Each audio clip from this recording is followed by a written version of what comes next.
1017 FM, 710 Keel. Robert J. Wright and Aaron McCarty. And the Keel app is a free download from Office Furniture Source. In studio for a little bit is SPD Chief Wayne Smith. A, welcome back. B, welcome back. How you been? It's been almost 2 or 3 whole weeks. It has been. It's such a pleasure to be back. I feel like I'm part of the team. Going to get you your own headphones, your own coffee mug. This is going to work out so Thank well. you. Chief, let me ask you, you took a trip to Longview. They are in the process of building a brand new police headquarters. You're in the early stages. They're kind of toward the finishing stages. You looked at from soup to nuts. You looked at their plans and you went on the construction site. What did you see? What did you learn that kind of surprised you? Well, they ran into some hiccups. It's been over 2 years since they begun this project, and I wanted to learn about what was the delays. Why was it taking so long? Because the building is just now a shell, and I learned some great things from them. Land acquisition is very important. Have all that done out of the way. Have your material already ordered, because as you well know, with inflation, prices are increasing, so that's going to affect their bottom line at the end. It was a great visit, and me and my team learned so much. So we're going to put so many procedures into place. We're going to avoid the pitfalls that they had. Their price tag about $33 million. You've got about $27 million or so. That's correct.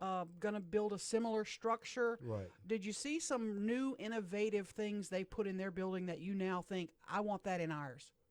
I did some elevators, location, central kind of foyer entrance where it's going to make it so much easier for the public to come and get the service they need. They won't be lost coming into the building. Mm-hmm. So a lot of great things I saw with what they're doing. Who went with you, civilian-wise? Any architects, anybody who is going to have any input down the line in what the final design is going to be? Not at this point. I've selected someone on my team who is going to be sort of like my project manager, that's going to watch out for the interest of SPD to make sure that the right things occurred. I just sent them to Florida to some training specifically on how to design, build, and coordinate the efforts for a public building, a police station, which is entirely different than the average building. With regard to land acquisition, you said a minute ago, you told us previously you want it at the same location. That is correct. Will there be any new land acquisition? Are you going to try to acquire some properties around the existing police station? I think we're fine at the police station for the building itself. If there's any residual money left, then possibly so. May try to acquire some additional space for parking, but right now we are fine. Mm-hmm. You had mentioned inflation on your trip to Longview and looking at the work they're doing over there with the new police station. Inflation, $27 million. Do you really think you can do the job that was originally, or that the architects, designers can do the job for $27 million the way it was originally planned, or are you guys talking downsizing because of the increased costs? How's that looking? Well, we're going to do our very best, and we had talked about that initially, but with the 3 other police substations that are going to occur around town, that will enable us to reduce our footprint at the central station. So we're really going to work hard to work within our budget and make it happen. What is the rank and file's opinion of substations? Is there a history to this? Did we have it? Now it's gone away. Now we're going to bring it back. Is it something that's been controversial in the past? What's your take on that? We have never had decentralization other than on an emergency basis when we had to move some people out.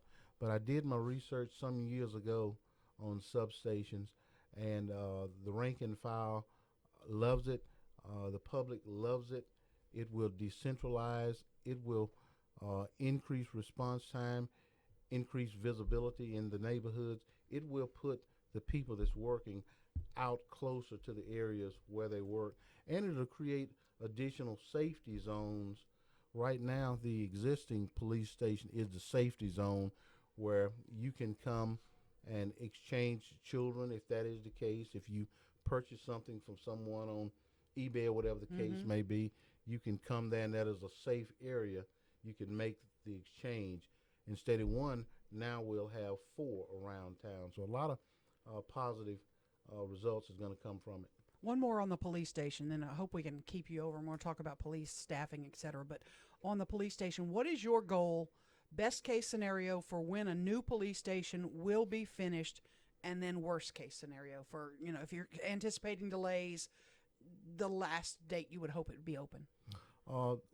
I've been through a couple of other major projects like this before, and generally you'll always run into some small problems along the way. But the bond funding, I'm hoping, will become available later this year, and hopefully mid-year next year we can get started on the project.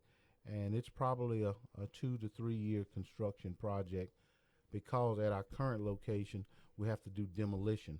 That's going to be a delay. Gotcha. Want to talk police staffing, overtime, et cetera. Can you hang around? Absolutely. Cool. SPD Chief Wayne Smith, more is on the way. Go ahead, kid. What you got? I want to ask you, Chief, with regard to staffing, early on before you were named permanent chief, by the way, congratulations if we Thank haven't you. seen Thank you since you. then.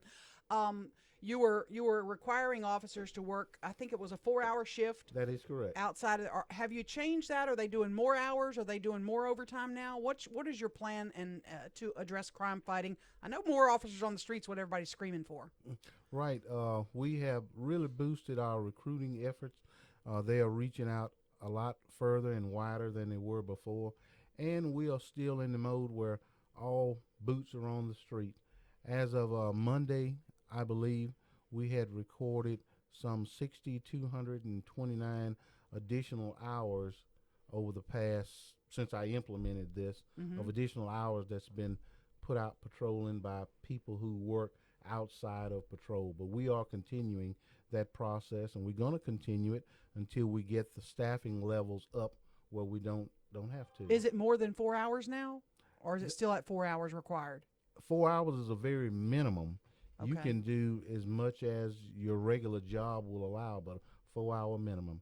I still do mine on weekends, and normally I'll go out with the intentions of doing 4 or 5 hours, and it end up being 8 or 10 hours.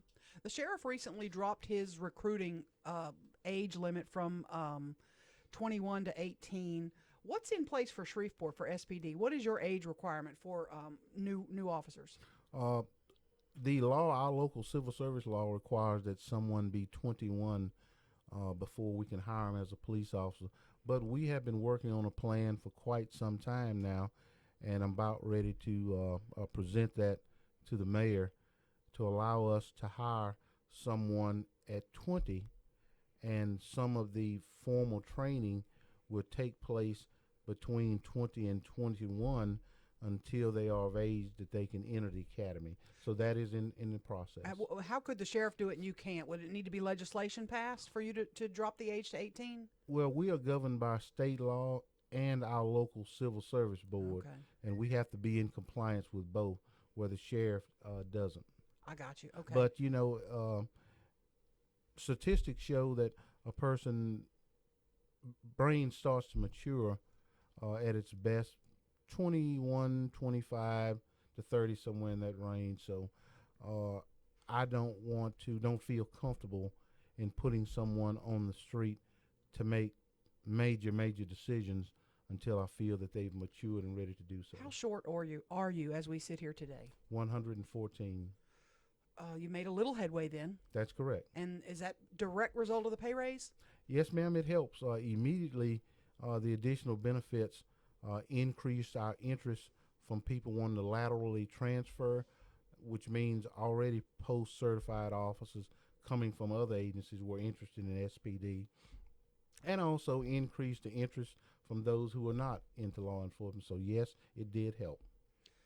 Go ahead, Robert. Chief, we'd heard from a couple of guys on the force that the overtime had gone from the mandatory overtime from every 21 to every 14 days. I think that was what it was. How do cops on the street react to that? How is that a recruiting tool with the manpower shortage that you have when you say, okay, welcome to Shreveport, you're not going to make as much money, and by the way, you're going to start off doing overtime? Well, we're going to make sure that the city of Shreveport is taken care of like it should be, and that our citizens get the best coverage. And overtime is necessary to make up for the additional shortage beside the volunteer hour. So it's one of those necessary evils. Are you proud of the way that your guys, you said the volunteering for overtime? Are you proud of the way a lot of officers have stepped up and said, I'll do it, I'll take care of it, I'll look after my city? Oh, absolutely I am. I have just been elated with the care and concern that our men and women of the Shreveport Police Department has for this city, and their willingness to put in whatever extra effort it's necessary to make sure that it's covered. I'm so proud of all of them.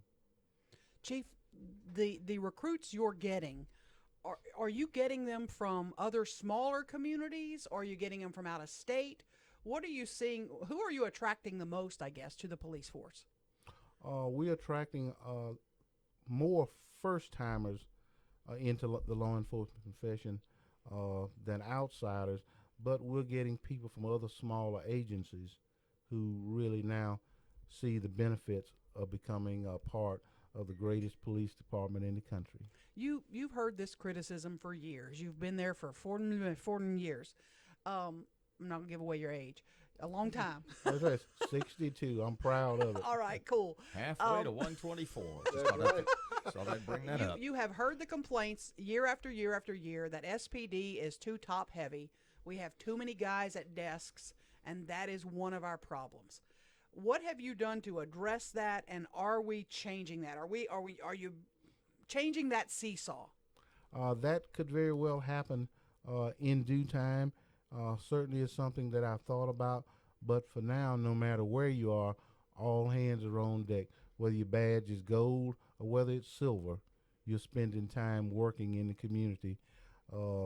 Many years ago, 42 years ago, the oath of office that I took to be a Shreveport police officer is the same one that exists today, and everyone else is taking it.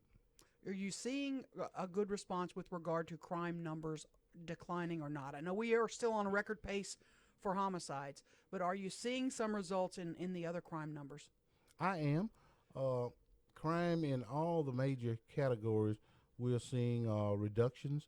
We've seen reductions in the homicide rate as of this day.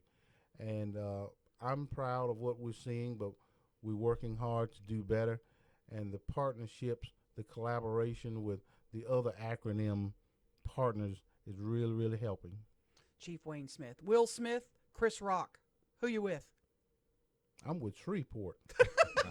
He's not going there. 1017 FM 710 Keel, Robert J. Wright and Aaron McCarty.